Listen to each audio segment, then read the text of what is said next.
नमस्कार मित्रांनो, मी डॉक्टर अंजली. आजच्या या महत्त्वाच्या विषयावर आपण अगदी थेट आणि स्पष्ट बोलणार आहोत.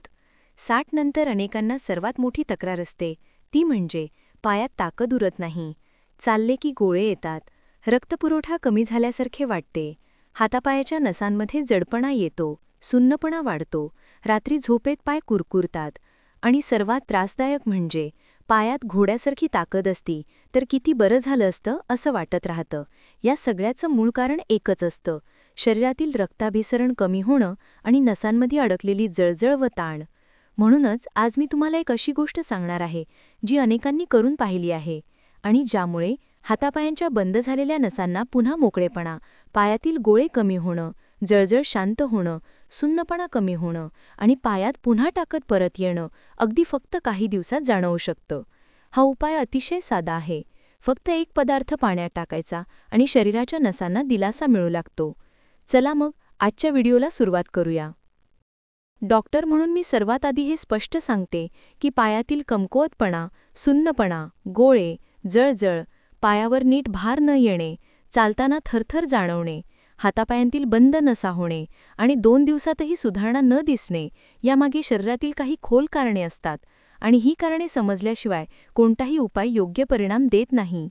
शरीरातील पायांची ताकद कमी होण्यामागे पहिले कारण असते ते म्हणजे रक्तवाहिन्यांचा संकोच होणे. कारण रक्त पायापर्यंत सुरळीत पोहोचले नाही तर स्नायूंना लागणारा प्राणवायू कमी पडतो आणि जिथे प्राणवायू कमी पडतो तिथे वेदना, जळजळ, गोळे, सुन्नपणा आणि कमजोरी हीच लक्षणे दिसतात. बरीच लोकं फक्त हे स्नायूंचे दुखणे आहे असे समजून दुर्लक्ष करतात, पण प्रत्यक्षात हा प्रश्न रक्ताचा प्रवाह नीट न पोहोचल्यामुळे निर्माण होतो आणि जेव्हा रक्तपुरवठा कमी असतो तेव्हा पायांतील नसा दबल्या जातात आणि त्यांची नैसर्गिक हालचाल मंदावते. रक्तपुरवठ्याचे हे अडथळे जास्त वाढले की पायांमध्ये जळजळ होणे, पाऊल जड होणे, झोपताना पायात शक्ती कमी पडणे किंवा चालताना तोल जाणे अशी गंभीर लक्षणे दिसू लागतात. आणि हेच लक्षणे सतत राहिली तर पायातील ताकद दीर्घकाळासाठी कमी होऊ शकते. दुसरे महत्त्वाचे कारण असते नसांच्या आवरणाचा कडकपणा. कारण वयानुसार नसांच्या भोवती असलेले नैसर्गिक स्निग्ध आवरण कमी होत जाते आणि जेव्हा हे आवरण सुकते तेव्हा नसांमध्ये ताण येतो, त्या कडक होतात आणि त्या कडक नसांमुळे झिंझिण्या, टोचल्यासारखी वेदना, पायावर अचानक ताण येणे, जागेवरून उभे राहताना पाय ओढला जाण्यासारखी भावना अशा समस्या दिसतात. नसांच्या कडकपणामुळे स्नायूंना जाणारी संदेश मंदावतात, त्यामुळे पाय जलद दमू लागतात आणि दिवसेंदिवस कमजोरी वाढते. तिसरी कारण आहे स्नायूंमधील शक्तीचा अभाव आणि शरीरातील ओलावा कमी होणे.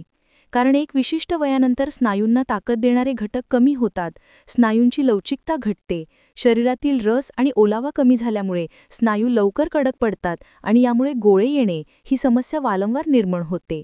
जेव्हा स्नायूंना पुरेसा पोषण मिळत नाही तेव्हा पायावरचा भार त्यांना सहन होत नाही आणि पाय कमकुवत होऊ लागतात.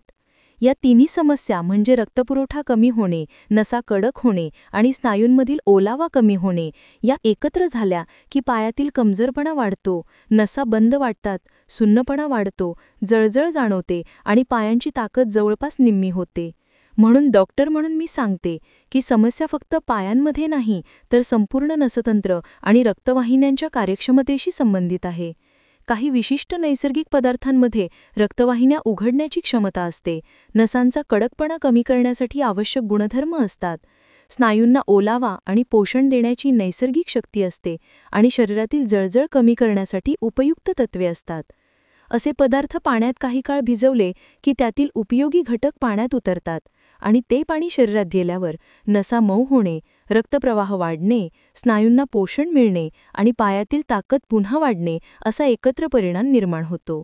यामुळे 2 दिवसातच जळजळ कमी होणे, गोळे थांबणे, सुन्नपणा कमी होणे आणि चालताना ऊर्जा वाढणे असे बदल जाणवू लागतात. पाण्यात टाकून वापरला जाणारा पदार्थ प्रभावी ठरण्याचे कारण म्हणजे तो थेट रक्त, नसा आणि स्नायूंवर काम करतो. जेव्हा शरीराला योग्य पोषण आणि योग्य स्निग्धता मिळते तेव्हा नसा मोकळ्या होतात, रक्तप्रवाह वाढतो आणि स्नायू पुन्हा ताकदवान होतात. म्हणूनच योग्य पदार्थ निवडला तर पायात घोड्यासारखी ताकद येणेही शक्य होते. कारण पायातील नसा आणि स्नायूंना जे लागते ते अचूक मिळाले की शरीराची दुरुस्ती नैसर्गिकरित्या जलद होते आणि डॉक्टर म्हणून मी हे सांगते की पुढील भागात मी सांगणार तो पदार्थ खरोखर या तीनही कारणांवर एकत्रित काम करतो आणि म्हणूनच तो 2 दिवसातच परिणाम दाखवू शकतो. भाग 2 मध्ये मी त्या पदार्थाचे नाव, त्याची मात्रा, पाण्यात कसे भिजवायचे, किती वेळ भिजवायचे आणि नेमकी कधी घ्यायचे हे पूर्ण डॉक्टर पद्धतीने सांगणार आहे. आता मी तुम्हाला नेमका उपाय सांगत आहे आणि हा उपाय म्हणजे तीळ. कारण तिळामध्ये असलेले तेलकट गुण, नसांना मऊ करणारे तत्व, रक्तवाहिन्या उघडणारे गुण आणि स्नायूंना ताकद देणारे नैसर्गिक घटक इतके प्रभावी असतात की पाण्यात भिजवून घेतल्यावर ते शरीरात जलद शोषले जातात आणि त्यामुळे हातापायांच्या बंद नसांची घट्ट पकड सुटू लागते, पायातील जळजळ शांत होते, सुन्नपणा कमी होतो, गोळे लवकर कमी होतात आणि पायांना घोड्यासारखी ताकद परत मिळू लागते. कारण तिळामध्ये नैसर्गिक उष्णता, स्निग्धता आणि रक्तशुद्धीकरणाची क्षमता असते. तिळाला पाण्यात भिजवण्यामागचे कारण म्हणजे तिळातील बारीक तेलकट द्रव्य भिजवलेल्या पाण्यात उतरतात आणि हे द्रव्य शरीरात गेल्यावर नसांच्या कडकपणाला थेट सैल करतात आणि ज्या ठिकाणी रक्तपुरवठा कमी आहे तिथे रक्त वाहण्याचा वेग वाढवतात. म्हणून हा उपाय 2 दिवसात परिणाम दाखवतो. आता तिळाचा योग्य वापर कसा करावा हे समजणे आवश्यक आहे, कारण चुकीच्या पद्धतीने घेतल्यास तो परिणाम कमी देतो. म्हणून मी तुम्हाला योग्य आणि डॉक्टरांपद्धतीने चरण सांगत आहे. सर्वात आधी काळे तीळ घ्या, कारण काळ्या तिळाचा प्रभाव पांढऱ्या तिळापेक्षा मजबूत असतो आणि नसा मोकळ्या करण्याची क्षमता अधिक असते. रात्री झोपण्यापूर्वी एका छोट्या वाटीमध्ये 1 मोठा चमचा काळे तीळ घ्या आणि त्यात अर्धा ग्लास कोमट पाणी ओता आणि हे पाणी तिळावर व्यवस्थित पसरलेले असावे. पाणी जास्त नको पण कमीही नको, म्हणजे तीळ पूर्ण भिजतील आणि त्यातील गुण बाहेर पडतील. हे तीळ संपूर्ण रात्र भिजू द्या, कारण तिळातील खनिजे आणि नैसर्गिक तेल पाण्यात मिसळण्यासाठी किमान 6 ते 8 तास लागतात आणि सकाळी उठल्यावर त्या भिजलेल्या तिळाचे पाणी प्रथम रिकाम्या पोटी प्या, कारण रिकाम्या पोटी तिळातील तत्व थेट शोषले जातात आणि त्यांचा परिणाम नसा, स्नायू आणि रक्तवाहिन्यांवर सर्वाधिक होतो. हे पाणी पिल्यावर पायातील जळजळ हळूहळू शांत होत जाते, कारण तिळातील उष्ण गुण पायातील रक्तवाहिन्यांपर्यंत पोहोचून कडक झालेली जागा सैल करतात. आता प्रश्न येतो की हे तीळ खायचे का नाही, तर डॉक्टर म्हणून मी सांगते की भिजवलेले तीळ खाल्ले तर त्याचा परिणाम अधिक चांगला होतो, कारण तिळातील ओलावा हे स्नायूंच्या लवचिकतेसाठी आवश्यक असतो. सकाळी पाणी प्यायल्यानंतर थोडा वेळ थांबून हे तीळ चावून खा, कारण चावल्यावर त्यातील तेल अधिक प्रमाणात निघते आणि पचनातून थेट रक्तात मिळून नसांना पोषण देते. हा उपाय दिवसातून एकदाच करायचा आहे, पण सलग 7 ते 10 दिवस केल्यास पायातील ताकद सातत्याने वाढू लागते, कारण तीळ शरीरातील ओलावा संतुलित ठेवतात, रक्ताची हालचाल वाढवतात आणि नसांच्या कडकपणाला कमी करतात. तिळातील कॅल्शियम आणि गंधक सदृश घटक स्नायूंना आतून मजबूत करतात, ज्यामुळे पायात खंबीर शक्ती येते आणि चालताना स्थिरता वाढते. अनेक रुग्णांमध्ये तिळाचे पाणी घेतल्यानंतर दुसऱ्या दिवशी सकाळी सुन्नपणा कमी झाल्याची भावना दिसते, कारण रात्री भिजवलेल्या तिळातील स्निग्ध घटक नसांना मऊ करतात आणि पायातील जळजळ झपाट्याने कमी होते. तिळामध्ये लोह आणि नैसर्गिक रस वाढवणारे तत्व जास्त प्रमाणात असल्याने ते रक्तातील पोषण वाढवतात आणि रक्ताभिसरण सुधारतात. त्यामुळे पायातील ओलावा टिकतो आणि स्नायूंना पुरेसा आधार मिळतो. जे लोक दीर्घकाळ चालताना दमून जातात, जिने चढताना पायात थरथर जाणवते किंवा सकाळी उठल्यावर पायात टाठरता जाणवते, त्यांच्यासाठी हा उपाय विशेष लाभदायक आहे, कारण तीळ शरीरातील कोरडेपणा कमी करतात आणि स्नायूंच्या पेशींना स्नेहन देतात. सकाळी हे पाणी घेतल्यावर दिवसभर शरीरात हलकेपणा आणि पायात स्थैर्य जाणवते, कारण तिळातील उष्ण गुण रक्तात उष्ण प्रवाह निर्माण करतात आणि त्यामुळे थंडपणामुळे झालेला कडकपणा कमी होतो. तिळाचा हा उपाय घेण्यापूर्वी रात्री जड अन्न खाऊ नये, कारण जड अन्न खाल्ल्यास सकाळी भिजवलेल्या तिळातील तत्व पूर्णपणे शोषले जात नाहीत. हा उपाय घेताना थंड पाणी, बर्फाचे पदार्थ किंवा खूप थंड फळे टाळावीत, कारण थंड पदार्थ नसांना पुन्हा कडक करतात आणि तिळाच्या उष्ण गुणांचा प्रभाव कमी करतात. ज्यांना पायातील जळजळ खूप वाढलेली आहे त्यांनी सकाळी पाणी घेतल्यानंतर 2 तास पाय गरम पाण्यात ठेवण्याचा सल्ला देतो, कारण त्यामुळे तिळातील गुण अधिक जलद पायांपर्यंत पोहोचतात. तिळाचे सेवन सुरू केल्यावर 2 ते 3 दिवसात पायातील कडकपणा कमी होणे, सुन्न भागात उबदारपणा जाणवणे आणि चालण्यात हलकेपणा येणे अशी लक्षणे दिसतात आणि हाच संकेत आहे की नसा सैल होऊ लागले आहेत. 7 दिवसात स्नायूंना पोषण मिळू लागते आणि शरीरातील ओलावा वाढल्यामुळे गोळे येण्याची समस्या जवळपास थांबते. 10 दिवसात पायात खंबीर ताकद जाणवू लागते आणि काही रुग्णांमध्ये जिने चढताना किंवा दीर्घकाळ चालताना स्थिरता वाढते. म्हणून तीळ पाण्यात भिजवून घेण्याचा हा उपाय शरीरातील रक्त, नसा आणि स्नायू तिन्हींवर थेट परिणाम करतो आणि प्रभावी ठरतो. नेमक्या पद्धतीनेच हा उपाय केल्यास 2 दिवसात जाणवणारे बदल सुरू होतात आणि 8 ते 10 दिवसात पायातील घोड्यासारखी ताकद येऊ लागते. आता मी तुम्हाला सांगणार आहे की तीळ पाण्यात भिजवून घेतल्यावर परिणाम इतक्या जलद का दिसतात, त्यामागचे शरीरशास्त्र काय आहे, कोणत्या चुका केल्यास परिणाम कमी होतात आणि हा उपाय करताना कोणाला विशेष लक्ष द्यावे लागते. कारण योग्य पद्धत आणि योग्य शिस्त पाळली तर पायातील नसांचा कडकपणा, सुन्नपणा, जळजळ आणि गोळे 2 दिवसांतच लक्षणीय कमी होऊ लागतात. तिळातील नैसर्गिक उष्मा रक्तवाहिन्यांच्या आतील थरापर्यंत पोहोचतो आणि जिथे रक्ताचा प्रवाह अडकलेला असतो किंवा मंदावलेला असतो तिथे हा उष्ण प्रभाव थर मऊ करतो आणि रक्त वाहण्याचा मार्ग सुरळीत करतो. जेव्हा रक्ताचा प्रवाह अचानक वाढतो तेव्हा नसांना आवश्यक प्राणवायू मोठ्या प्रमाणात मिळतो आणि प्राणवायू मिळालेल्या नसांची पकड आपोआप सैल होते. म्हणूनच 2 दिवसात सुन्नपणा कमी होतो. कारण सुन्नपणा म्हणजे नसांची पकड घट्ट झालेली असते आणि ती पकड सुटली की त्या भागात उबदारपणा जाणवू लागतो. तिळातील तेलकट गूळ स्नायूंमध्ये जिरायला जास्त वेळ लागत नाही, कारण भिजवलेल्या स्थितीत ते अधिक सक्रिय होतात आणि जेव्हा ही तेल स्नायूंमध्ये पोहोचते तेव्हा स्नायूंतील ताठरता आणि कडकपणा कमी होतो. त्यामुळे गोळे येण्याची समस्या जलद कमी होते. अनेक लोक सकाळी उठल्यावर पायात ताण येणे किंवा चालण्यापूर्वी पाय कडक वाटणे सांगतात आणि त्याचे कारण म्हणजे स्नायूंमधील ओलावा कमी झाला असतो.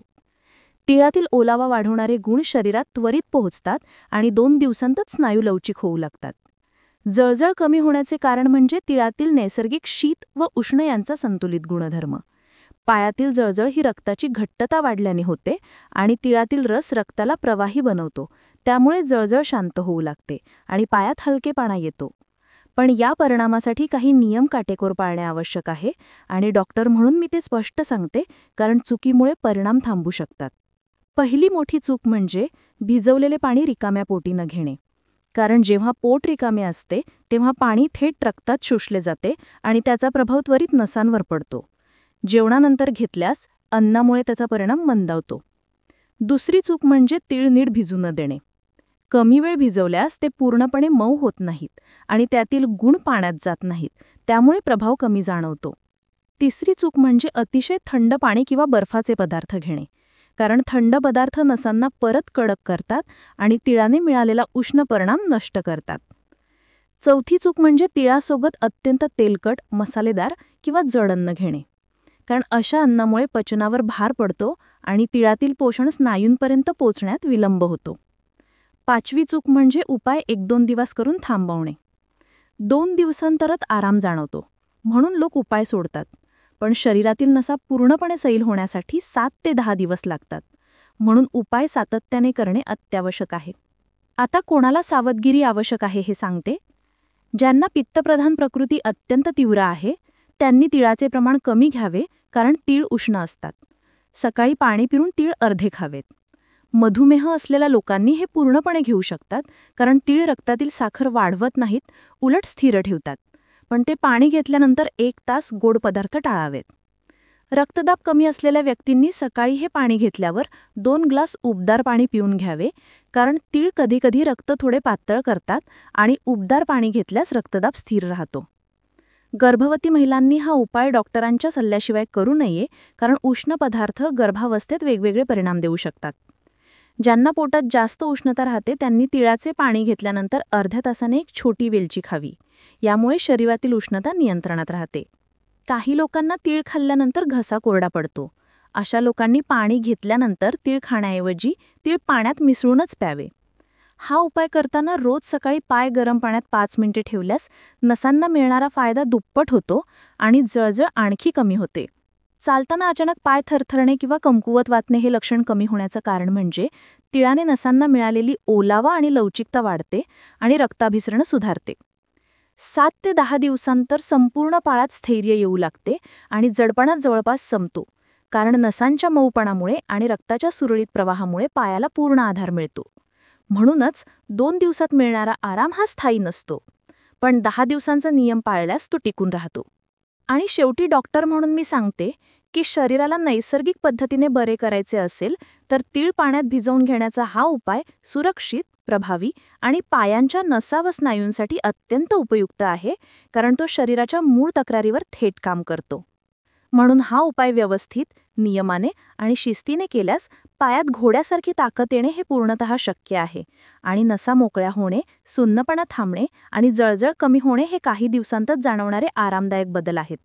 मित्रांनो, आजची माहिती तुम्हाला उपयोगी वाटली असेल तर कृपया चॅनलला सबस्क्राईब करा, कारण तुमच्या आरोग्यासाठी अशाच महत्त्वाच्या सूचना मी दररोज घेऊन येत असते. सबस्क्राईब करताना बेल आयकॉन नक्की दाबा, म्हणजे कोणताही आरोग्य सल्ला चुकणार नाही. धन्यवाद.